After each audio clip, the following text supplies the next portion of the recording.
We are requesting everyone to rise for the opening prayer to be led by the Honorable Congresswoman Bel Zamora. This will be followed by the singing of the national anthem. Let us put ourselves in the presence of God. In the name of Father, Son, Holy Spirit. Amen. Almighty God, we thank you for the blessing of our democratic institutions and for the solemn duty given to this Committee on Justice. As we approve the committee report, resolution, and articles of impeachment against Vice President Sara Z. Duterte, grant every member wisdom, integrity, and courage. Guide their minds and hearts to act with fairness, truth, and justice, free from bias or personal agenda. Bless all participants in these proceedings. May this process uphold the Constitution, serve the best interests of the Filipino people, and reflect your will for our nation. We pray for all our leaders, that truth prevail and justice be done. In Jesus' name we pray, amen.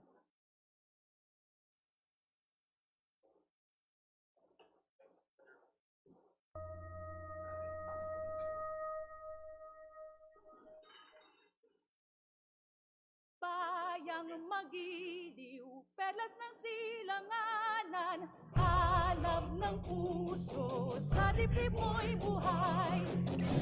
Lupang hinirang, duyan ka ng magiting. Sa manlulupi, di ka pasisingil. Sa dagat ang putok, sa simoy at sa langit mong lugaw. May dilag ang tula at awit sa paglayang minamahal. Ang islap ng watawat mo'y tagumpay na nagniningning. Ang bituin at araw na kailan pa May di magdidilim.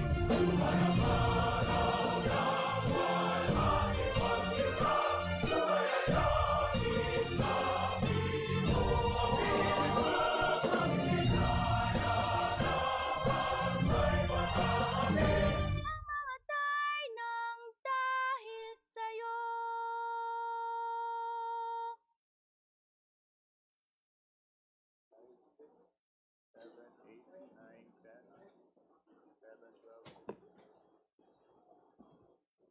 Today is May 4, 2026. The hearing of the Committee on Justice is hereby called to order.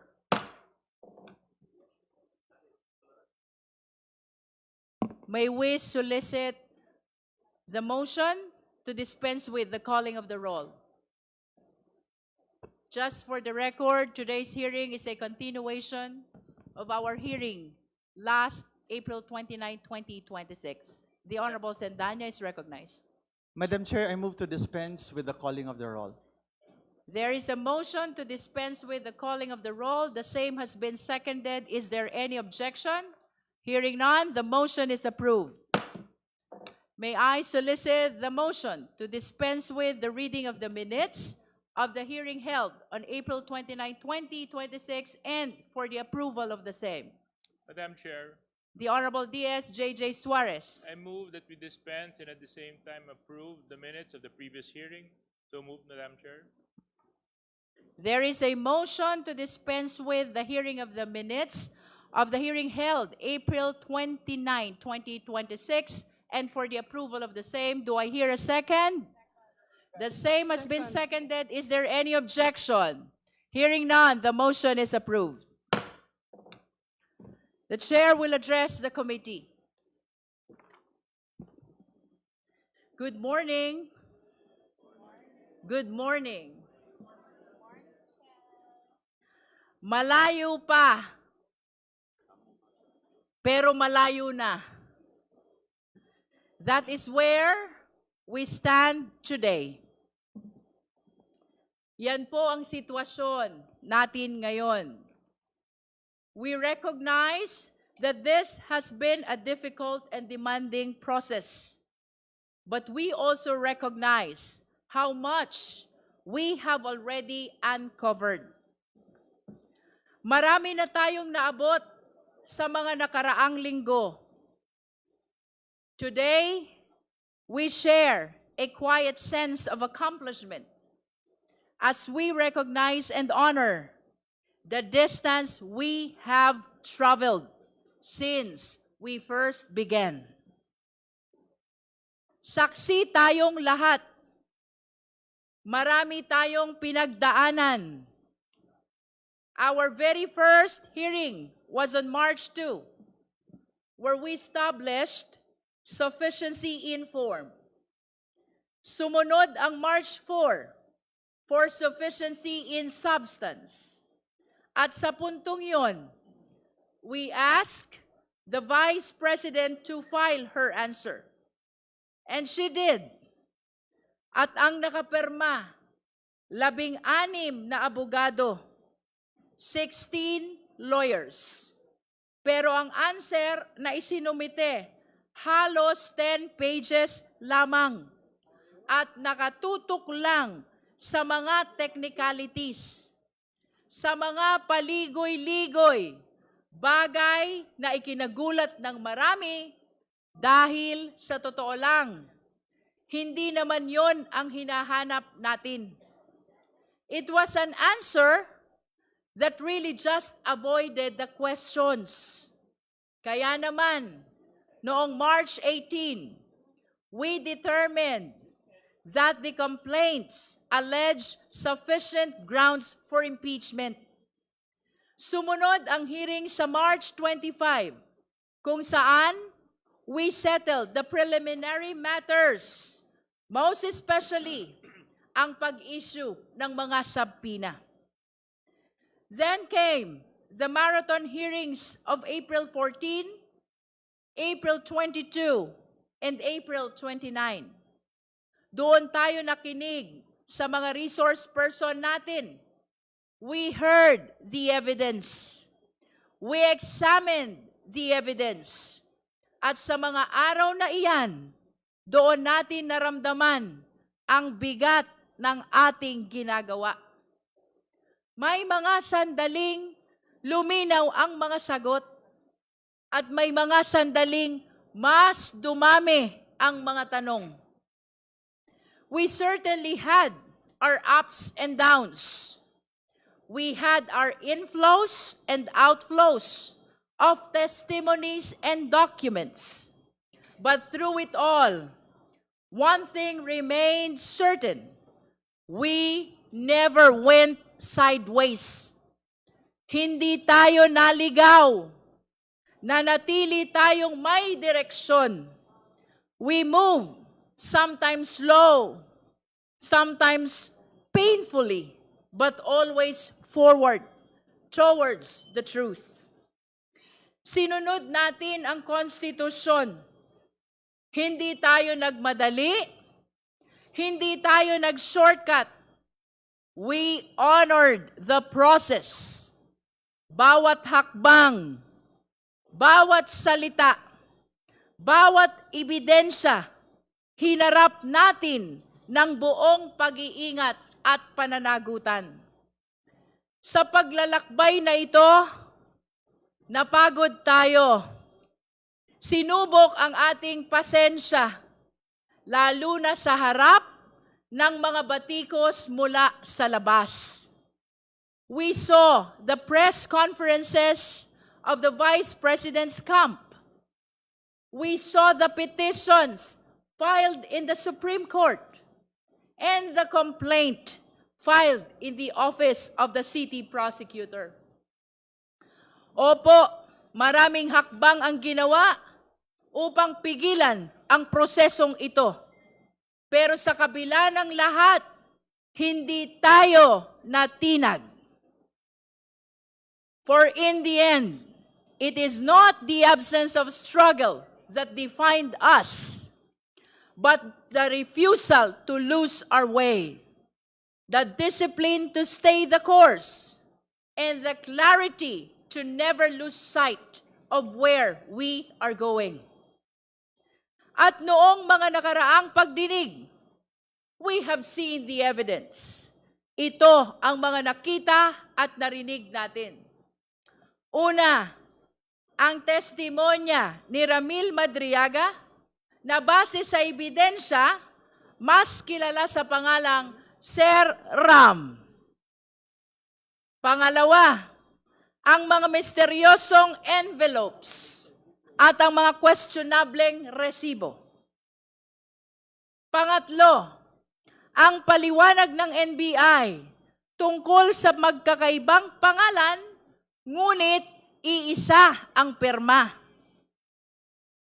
Pang-apat, ang sertipikasyon ng PSA na walang record ang mga pangalang katulad ng Mary Grace Piatos. Panglima, ang COA findings na nag-uutos ng refund na 73 million at 375 million. Pang-anim, ang ulat ng AMLC patungkol sa 6.7 billion na mga transaksyon, napakalaking halaga na dumaloy sa mga account ng Vice Presidente at ng kanyang asawa. Pang-pito, ang mga natuklasan ni former Senator Antonio Trillanes IV na ang malaking bahagi ng kayamanang ito ay may kaugnayan sa illegal drugs. At ang mas nakakagulat, ang pahayag na ito ay tumutugma sa record ng AMLC. Pangwalo, ang mga dokumento mula sa SEC na nagpapatunay na walang kinikita ang mga kumpanya ng Vice Presidente kahit na natili siyang aktibo sa isa sa mga kumpanyang ito, nang ibig sabihin ay pinagsabay niya ang pagiging Vice Presidente at pagpapatakbo ng negosyo. At nitong huling pagdinig lamang, noong April 29, dalawang bagay naman ang napag-usapan natin. Una, ang selyadong kahon mula sa BIR na sa kabila ng matinding debate, hindi muna natin binuksan kahit nasa kapangyarihan naman natin na buksan ito. Sabi nga ni Deputy Speaker Janet Guerin, ang puso natin ay gustong buksan ito, pero ang isip natin nagsasabing huwag muna. At dagdag pa rito, nagpahayag si Congressman Benny Abante, hindi porket kaya nating gawin ang isang bagay, ay dapat na nating gawin. At ang pangalawa, ang mga ebidensya ng pagmumura at ang pag-contract ng assassin. Grabe po itong mga ebidensyang ito, lalo na yung video ng Vice Presidente. Kong Laila de Lima described it perfectly when she said, noong gabing iyon, nakita natin ang totoong Sara Duterte. Nanlilisik ang mata, halos bumula ang bibig, at lumabas ang dugo sa tenga dahil tila ba sasabog na ang kanyang ulo sa galit.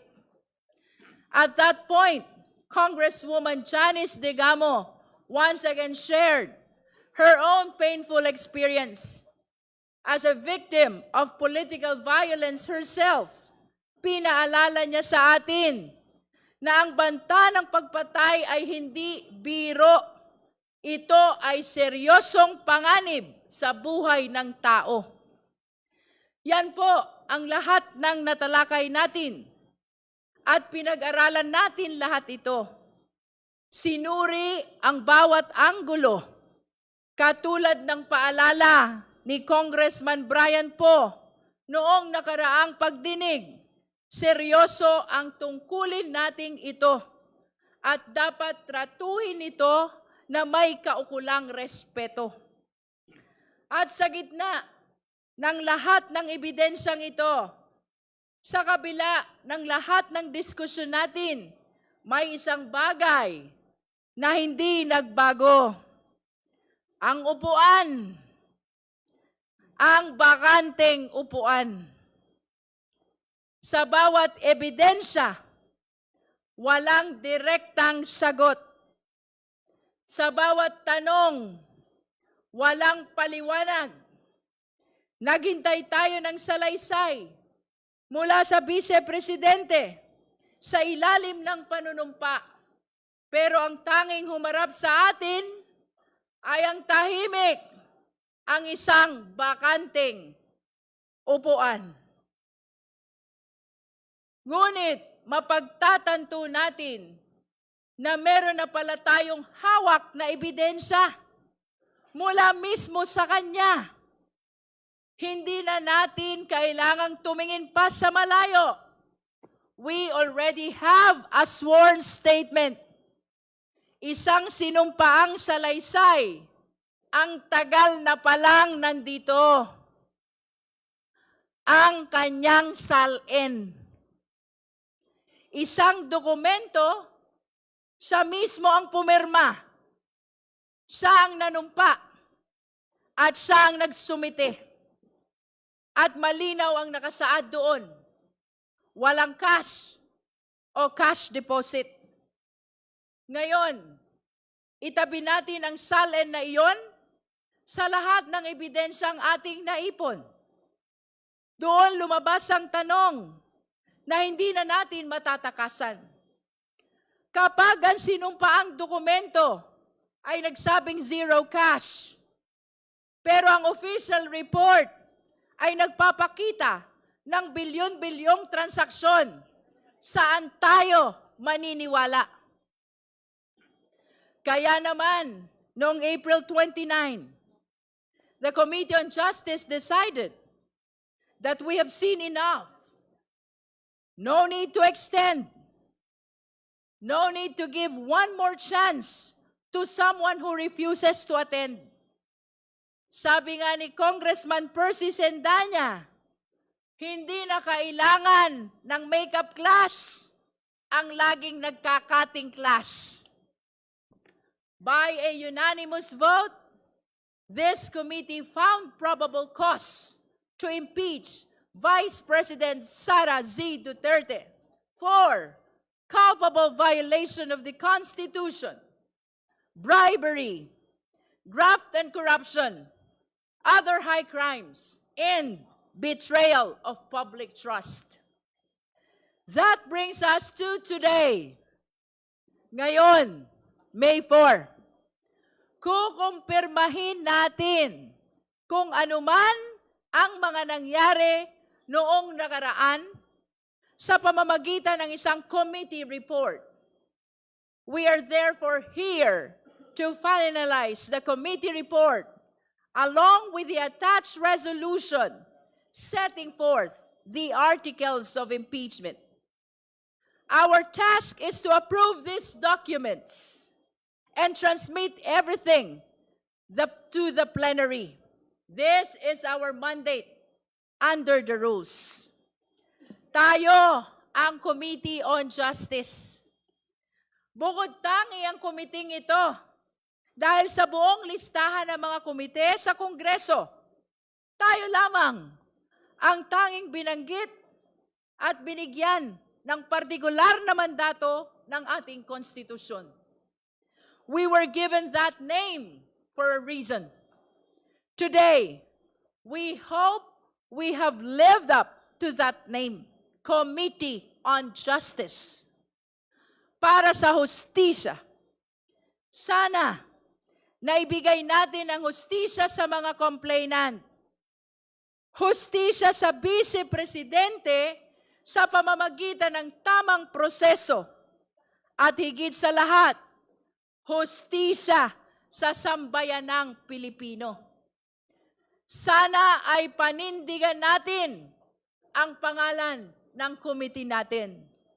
But more than that, I want to take a moment to acknowledge the people behind this work. Hindi biro ang pinagdaanan nating lahat, lalo na ang kapal ng mga dokumentong binasa at sinuri natin. Sa mga resource persons, salamat sa pagharap ninyo dito sa komite. To our colleagues in this committee, thank you so much. Sa ating sekretariat at sa mga staff na hindi nakikita sa kamera, pero sila ang naging pundasyon ng bawat hearing. Maraming maraming salamat sa inyong lahat. And to the Filipino people, maraming salamat po sa inyong pagsubaybay. Ngayon, habang tinitimbang natin ang bigat ng mga susunod nating hakbang at ang mga posibleng pagsubok na haharapin natin, may isang katotohanang dapat nating alalahanin. Hindi tayo magsisimula sa wala. Ang bawat hakbang natin ay hindi na pabalik, kundi padiretso sa katotohanan. Malayo pa, pero malayo na. Mahaba pa po ang tatahakin nating landas patungong plenaryo at patungong Senado. Ngunit hindi na tayo nangangapa. Marami na tayong naungkat. Marami na tayong naisiwalat. At hindi natin hahayaang masayang ang lahat ng ito. Kailangang ituloy ang proseso because this is what justice demands. Because only then can we truly achieve accountability. Kapag may public official na nagkaroon ng seryosong paratang, huwag nating baliwalain, huwag nating palampasin. Kapag may kailangang ipaliwanag, huwag tayong titigil hanggat lumabas ang katotohanan. Let us pursue this to its logical conclusion. Otherwise, the cycle of impunity will only repeat. Because we owe it to the next generation of Filipinos to show them that no one, no matter how powerful, no matter the title, is above the law. Huwag nating hayaang masanay ang ating bansa sa kultura ng pagkalimot. Because if we let up now, we fail the very Constitution we swore to protect. Let us therefore move forward with heavy hearts but clear minds. If the Vice President is guilty, let the truth convict her. If she is innocent, let the process clear her. But let it be done through the light of justice, not the shadows of silence. Ituloy na natin ang huling hakbang ng yugtong ito para sa katotohanan, para sa sambayanang Pilipino. Esteemed colleagues, beloved countrymen, malayo pa, pero kahit papaano, sa totoo lang, malayo na. Maraming salamat po. At this juncture, may we direct the committee secretary to manifest to the committee whether the committee report, the attached resolution, as well as the articles of impeachment have been sent to the members of the Justice Committee, the respondent Vice President, as well as the complainant. Comsec.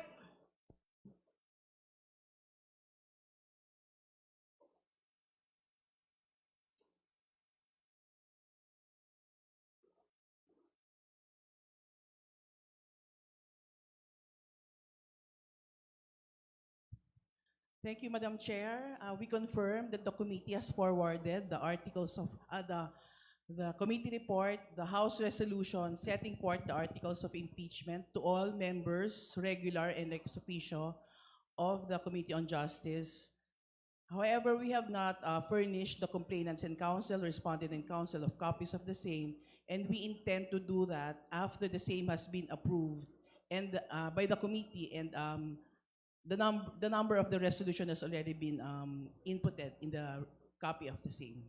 Thank you, Madam Chair. Madam Chair, The Honorable Chel Jokno is recognized.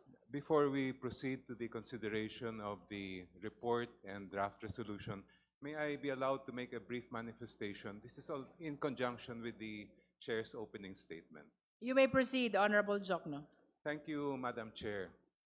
Sa panahon ngayon na maraming tayong kinakaharap na problema, sobrang pagtaas ng presyo ng bilihin, itong mababang pasahod at yung krisis sa Middle East, marami pa rin nagtatanong o meron pa rin nagtatanong kung bakit ba itong impeachment na ito?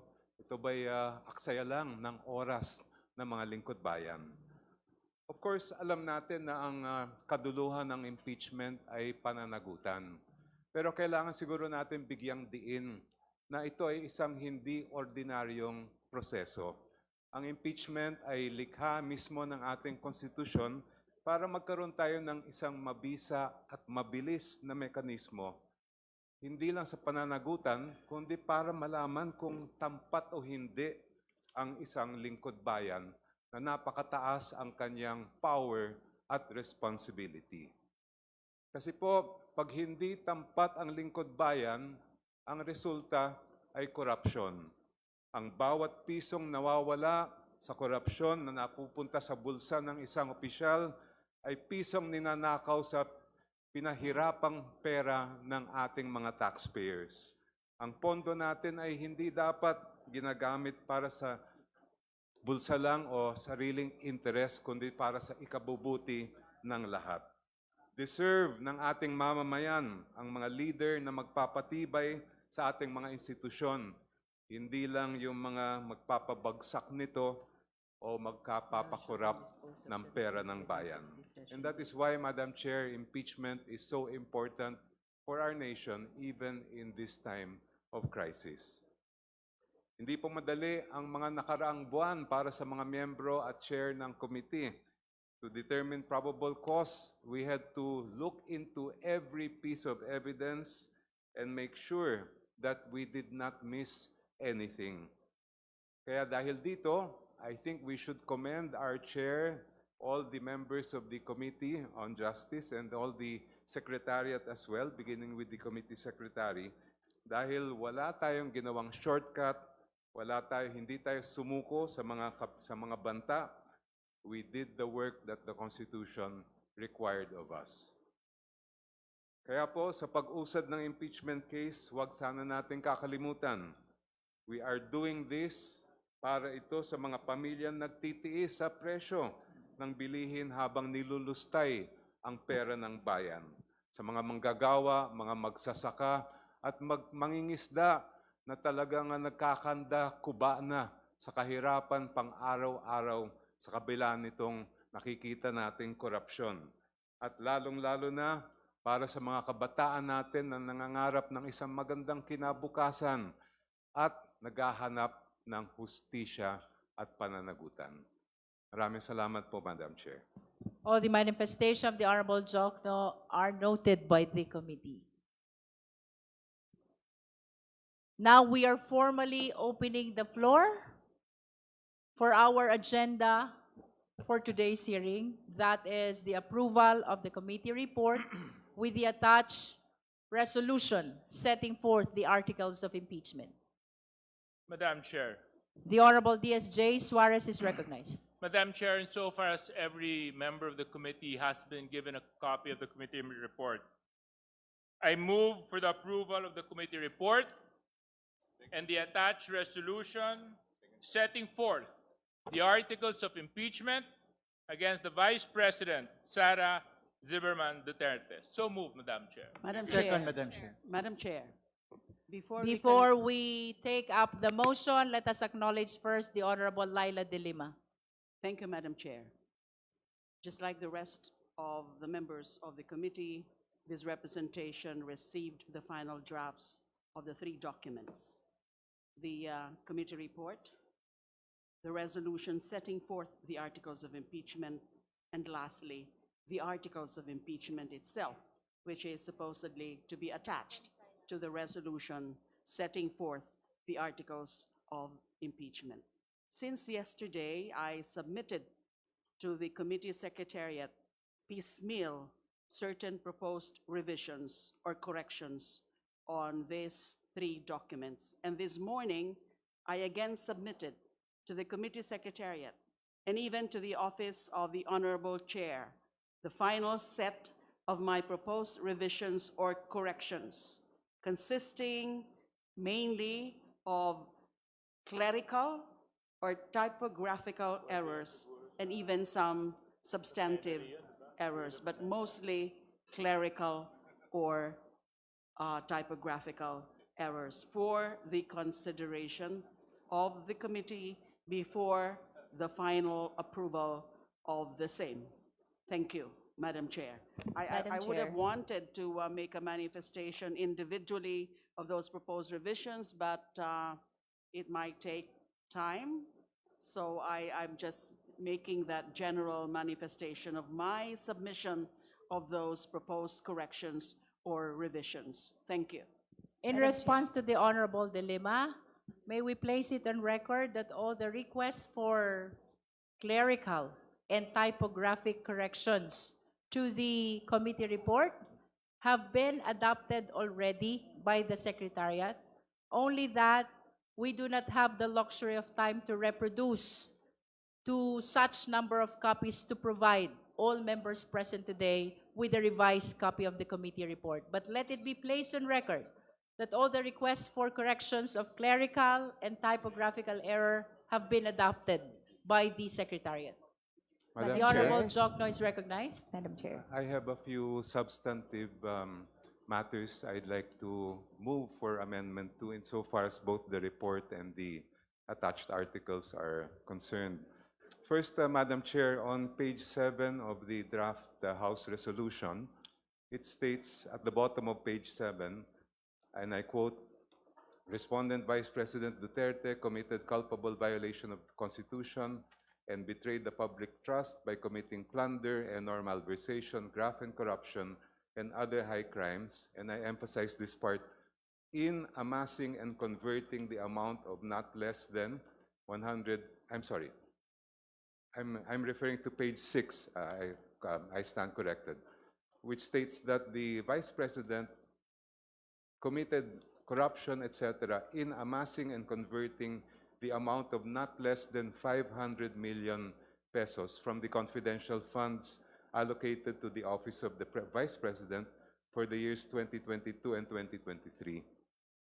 Madam Chair, my concern here, and I'm making this motion to make this consistent with the attached articles, is that if you look at the record of the Commission on Audit, the first 125 million pesos given to the Vice President in 2022, only 73 million pesos of the 125 million was disallowed. And that was also the subject of the appeal made to the Commission on Audit and Bank. If we say not less than, we may be able to prove that there was amassing and converting of around 435 million, if my addition is correct, but it may not reach the amount of 500 million. So to avoid any technicalities later, that there may be objections that we did not prove not less than 500 million, I move that we simply adopt what the language found in the attached articles of impeachment, which state, and I quote, "systematic misuse, misappropriation, and irregular liquidation of confidential funds amounting to 500 million, etc."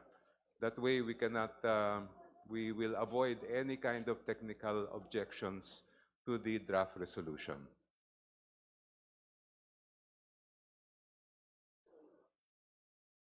I so move, Madam Chair. Second. There is a motion to adopt the change of language in the articles of impeachment as cited by the Honorable Jokno. The same has been seconded. Is there any objection? Madam Chair, point of order. There was a pending motion, and then now there's another motion. Should we first withdraw the first motion and then proceed with the other? Madam Chair, insofar as I was the one that moved for the first motion, I therefore, that we consider first the proposed amendment before we act on my earlier motion. For the record, the earlier motion for the approval of the committee report with the attached resolution setting for the articles of impeachment has been withdrawn. Now let us take up the motion of the Honorable Jokno. There is a motion for the change of language in the articles of impeachment Point of information, Madam Chair. in the committee report so as to make it consistent to the documents of the Commission on Audit. I'm sorry, Madam Chair. So as to make it consistent with the attached articles of impeachment. With the attached articles of impeachment. The same has been seconded. Is there any objection? Hearing none, the motion is granted. The Honorable Ko is recognized. Madam Chair, I'm sorry, just one more, if I may.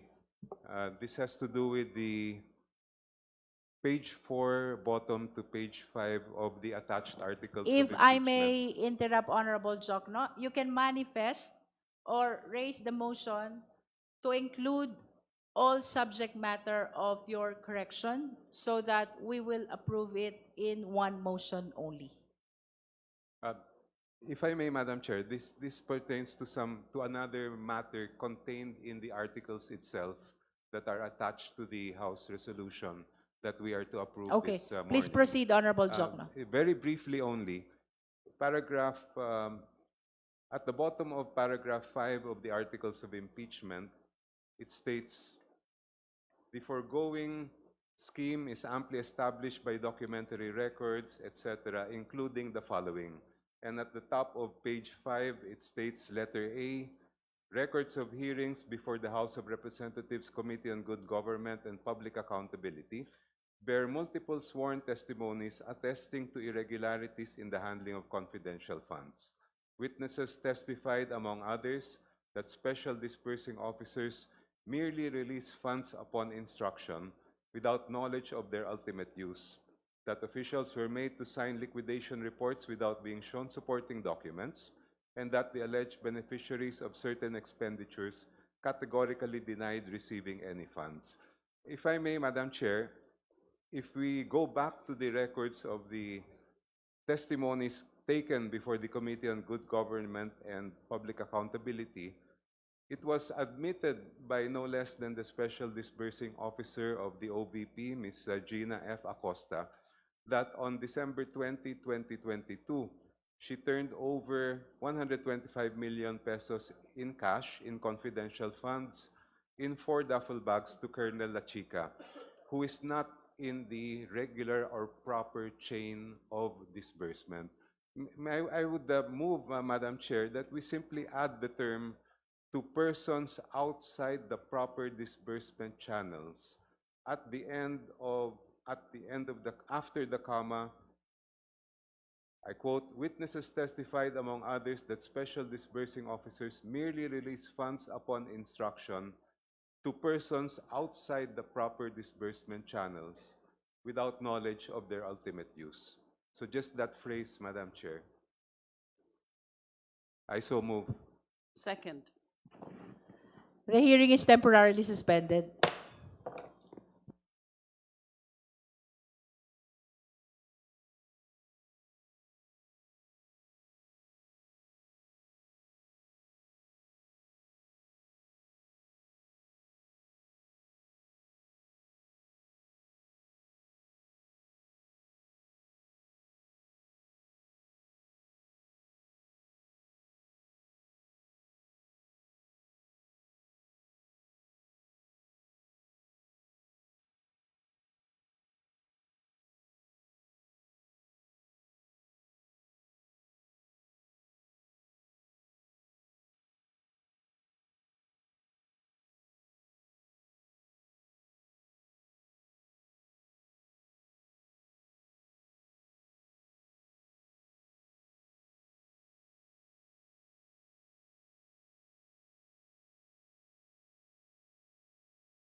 Hearing is resumed.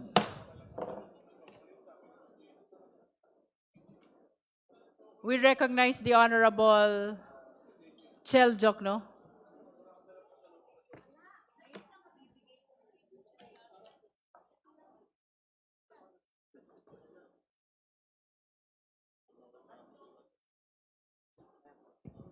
Madam Chair, yes, I believe the Honorable Rene Ho has a I motion understand that you have raised the motion already, so I think if the purpose of yielding the Madam time to the Honorable Tino is to change that motion, perhaps we need to withdraw first the earlier motion, Honorable Jokno.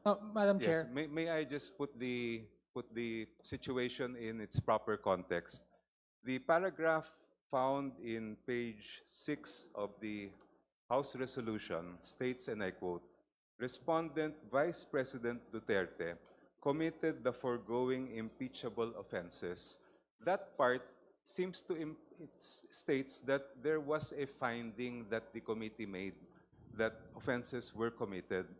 And then, but it continues through the following acts as alleged in the Saballa et al. Complaint.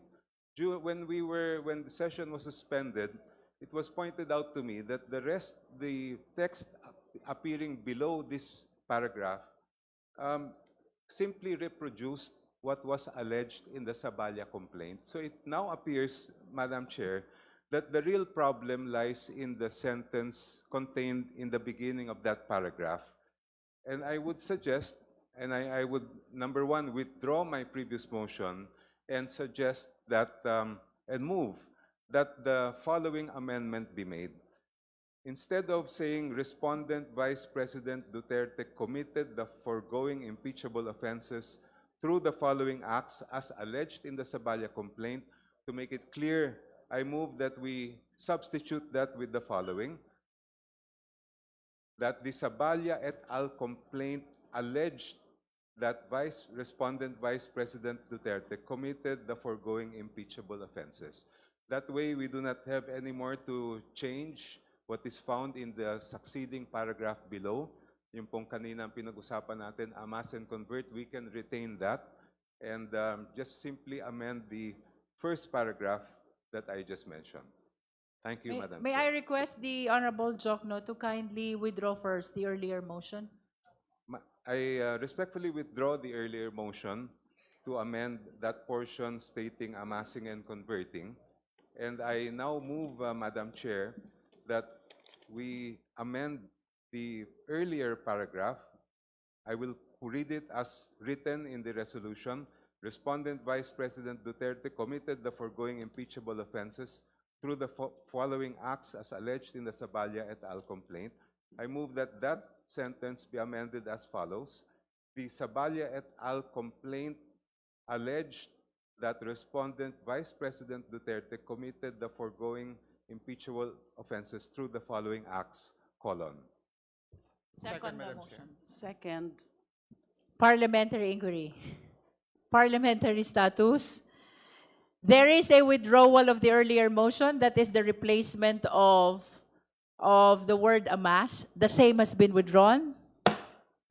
Now we have a motion to replace the heading with the Saballa et al. Complaint alleged that the Vice President committed the following impeachable offenses. The same has been seconded. Is there any objection? Hearing none, the motion is approved. Any other concern from the members? The Honorable Madam Laila de Chair. Lima. Thank you, Madam Chair. Earlier, what I manifested and pointed out are certain clerical or typographical errors and even some minor revisions as to matter of style. And it was also announced by the Honorable Chair that all of those proposed revisions or amendments that I made, that I submitted to the Committee Secretariat and the Office of the Chair this morning were already adopted. I detected also a substantive matter, Madam Chair. Nabanggit po kanina ng ating Chair na base sa SEC record na nanatiling shareholder si VP Sara sa isang kumpanya kahit siya vice-presidente. Based on the records submitted by the SEC, it is clear that the Vice President was listed as a stockholder of Metro City Chow Foods Corporation in 2016. Additionally, the Vice President was listed as a member of the Board of Directors from 2016 until the latest SEC filing in 2025. I submit that the continued listing of the Vice President as member of the Board of Directors of Metro City Chow Foods Corporation, even after her assumption to office as Vice President, constituted a violation of Section 13, Article 7 of the Constitution by participating in business during her tenure as Vice President. Malinaw po yan sa Section 13, Article 7. May I just quote some of the portions, the relevant portions, Section 13.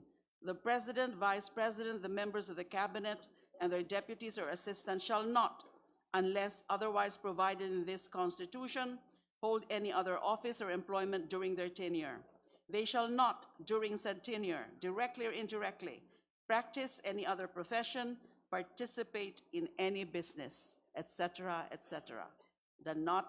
Must not participate in any business. Accordingly, Madam Chair, I propose and move that a subheading under Article 2 of the Articles of Impeachment be inserted on page 10. Pagkatapos po ng subheading B, kasi so far in the current version of the Articles of Impeachment, meron pong dalawang subheadings under Article 2, A and B. May I propose to add a subheading C, letter C, failed to divest all her business interests based on the records of the Securities and Exchange Commission, or SEC, during her tenure as Vice President for the years 2022, 2023, 2024, and 2025. Also, accordingly, the following allegations must be added after the last paragraph of page 20.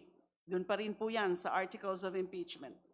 Respondent failed to divest all her business interests based on the records of the SEC during her tenure as Vice President for the years 2022, 2023, 2024, and 2025. And I must say, Madam Chair, that all other relevant provisions or relevant portions of the committee report, the resolution, and the articles of impeachment be made or be revised to include this point, this matter about the respondent failed to divest all her business interests based on the records of the SEC during her tenure as Vice President for the years 2022, 2023, 2024, and 2025. I so move. Second, Madam Chair. There is a motion to add to Article 2 of the Articles of Impeachment, the non-divestment of the Vice President of her business interest from 2022 to 2025, including in all parts of the said article. The same has been seconded by the Honorable Zamora. Is there any objection? Madam Chair, also the committee report and the resolution, just the relevant portions where pwede pong ipasok itong sentence na ito, itong part na po, itong matter pong ito about failure to divest. The motion to amend pertains to both the articles of impeachment and the committee report, for as long as there are relevant portions where the non-divestment of business interest must be stated. The said motion has been seconded by the Honorable Zamora. Is there any objection? Hearing none, the motion is approved. Madam Chair,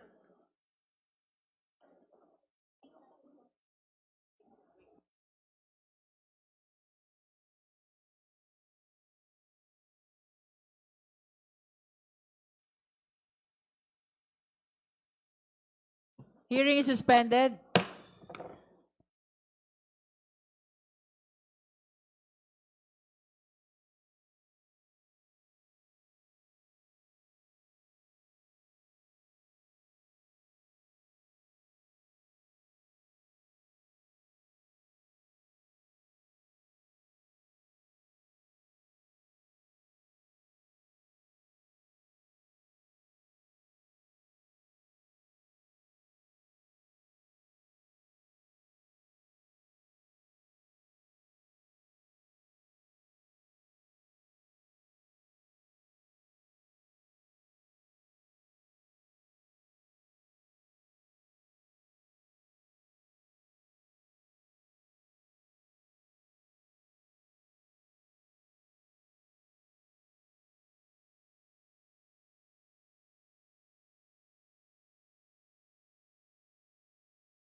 Hearing is resumed. Madam Chair. The Honorable Tino. Madam Chair, I propose just an addition to the articles of impeachment, if I may, Madam Chair. What article, to be specific? I mean, just the wording in page 4. This is regarding the confidential funds, where it says, witnesses testified, among others, that special disbursing officers merely released funds upon instruction. I just propose that we add upon instruction of the respondent. Para malinaw po, kasi yun ang pinaka-importanting detalye dyan. Yun lang po, Madam Chair. I so Can you move. formalize? Okay. There's a motion to insert in the discussion of confidential fund in the articles of impeachment the phrase upon instruction of the Vice President. Second. The same has been seconded by the Honorable Zamora. Is there any objection? Hearing none, the motion to add is granted.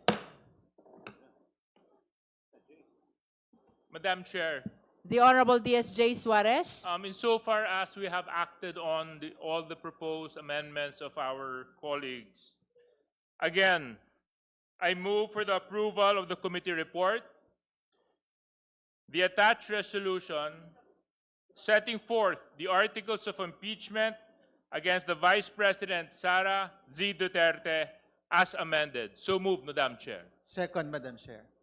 There is a motion to approve the committee report with the attached resolution setting forth the articles of impeachment against the Vice President as amended. The same has been seconded. Is there any objection?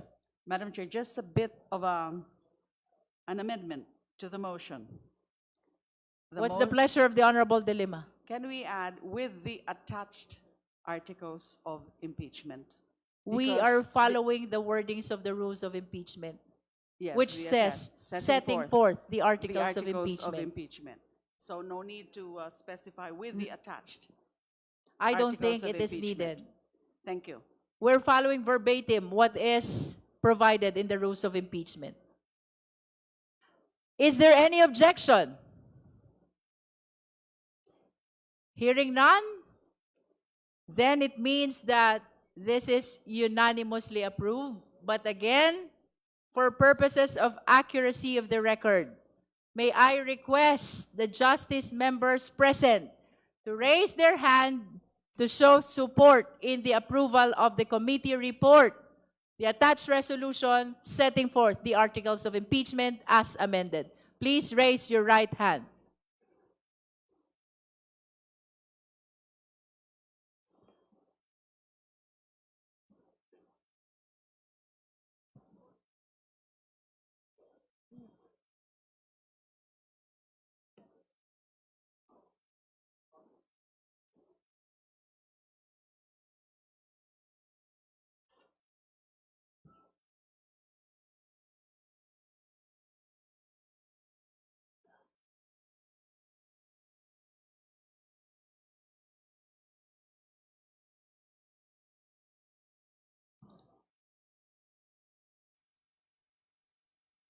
Oops.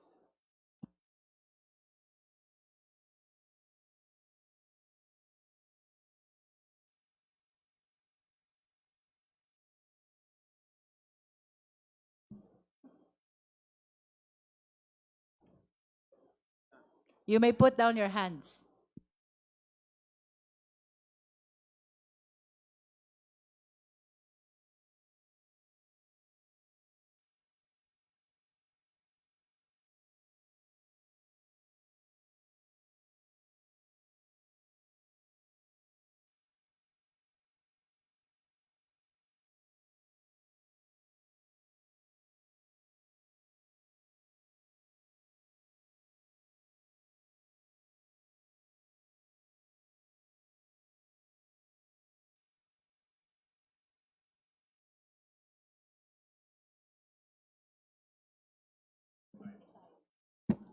Let it be placed on the record that 55 Out of 55, Justice members physically present manifested their support to the approval of the committee report, to the attached resolution setting forth the articles of impeachment as amended.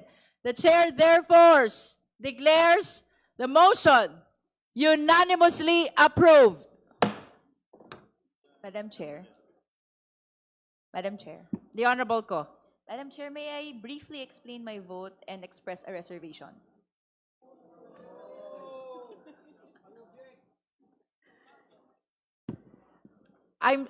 Like how many minutes will it take?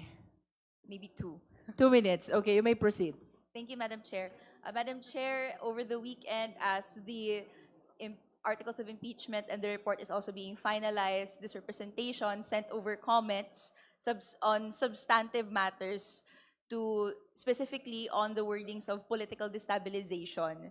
So while this representation is gladdened to have some of its comments taken in consideration in the final complaint, at the end of it, I'd just like to express on the floor my reservation in the use of the words political destabilization in the subheadings, treating it as a crime in the same vein as grave threats or inciting to sedition. And my last manifestation, Madam Chair, is at the end of the day, this representation cannot agree to the inclusion of the act, quote-unquote, inciting to sedition as forming the grounds of impeachment. And the bigger reason is political, which is that it is being used unfairly and unjustly to critics and activists, as the Philippine law broadly defines the crime as any speech in any form that generates hate, quote-unquote, against government or any of its officers. There have been instances in previous cases wherein inciting to sedition was used, where it is said that, quote, if it arouses among its viewers a sense of dissatisfaction against the duly constituted authorities, specifically in the case of Bicoy versus Duterte, this is already inciting to sedition. And this is why, Madam Chair, I have reservation in the use of that, and I believe it is already sufficient that the crime of grave threats to President Marcos Jr. and to public scrutiny in general, security in general, should be enough. But nonetheless, this representation voted yes to the articles of impeachment. That is all, Madam Chair. The manifestation of the Honorable Ko is noted. Pursuant to Section 9 of the House Rules of Procedure in the impeachment proceedings, the committee report, together with the resolution setting forth the articles of impeachment as amended and as approved, shall be submitted to the House and shall be calendared for the consideration by the House within 10 session days from receipt thereof. In this regard, the committee secretariat is directed to provide copy of the approved committee report with attached resolutions setting forth the articles of impeachment to the respondent vice president, the complainant, as well as the members of the Justice Committee. So ruled. May I solicit the necessary motion? Madam Chair, The Honorable DS Janet Garin, move to adjourn. considering that we have approved already the committee report, the articles of the attached resolution setting forth the articles of impeachment, we are now adjourning the impeachment proceeding of the Justice Committee. The hearing is adjourned.